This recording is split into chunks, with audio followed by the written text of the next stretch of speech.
feel like a failure in simplicity.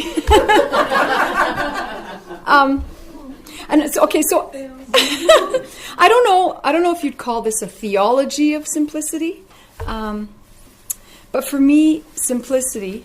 I do a lot of thinking about it, even though I don't do so well at it. Voluntary simplicity is about choice. So I start with a choice that we're given in Deuteronomy. I have set before you life and death, blessings and curses.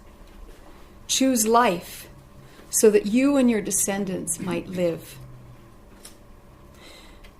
For me, though, it's important first to recognize that not everyone has real choice.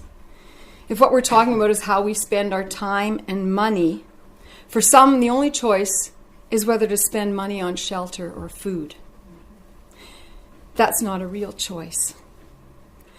And then there's also many people who don't even know that there is a choice. People who are so caught up in the demands of our get-ahead, competitive consumer culture, they don't even see that they have a choice. That said, most people that I've met in church circles do have choices about how they spend their time and their money.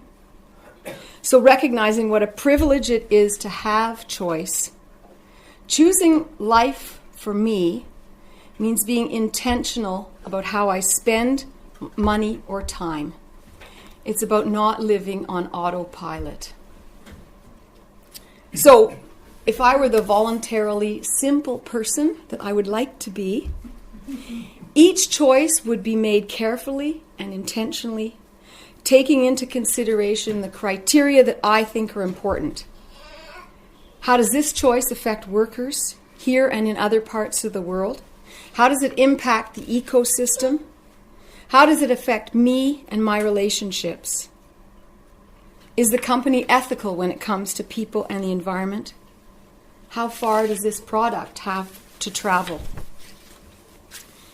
In the market economy, the only criteria that we are encouraged to focus on is price, quality, brand name, and style. Is it trendy? Does it fit my budget? Will it last? Choosing well is easier said than done. So let me introduce you to my latest poor choice.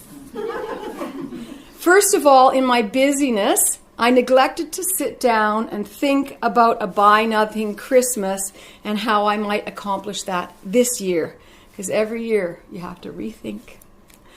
I did get as far as going to the Just Christmas event at John Black United Church, and I bought a lot of fair trade products, so not bad.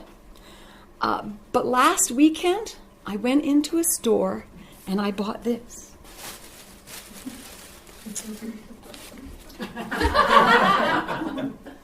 If you don't know what this is, it's a Guy Fawkes mask, as portrayed in the movie V for Vendetta. How many people have seen it? Oh, okay, 2. In a nutshell, the movie's about a corrupt, oppressive regime and the efforts of a people to rise up and defeat that regime. So this is a symbol of revolution. The ironic thing is that it's actually been used by some people in the Occupy movement. It was all over the place. And yet this mask was made in China. Purchasing it just feeds the very system that the Occupy movement protests. It's like a Che Guevara keychain, poster, doll, t-shirt, or even like a gold cross. I bought it on a whim for my son. I thought it captured something of his spirit. I don't know whether it's worth it. The biblical story that we're living today is the one where Esau is tempted by his desire for food and he sells his birthright to Jacob. We humans are giving away our inheritance, the earth, to those whose only motive is to fill an immediate need and make a profit from it.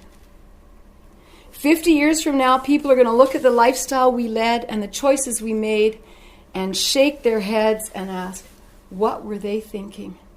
They knew.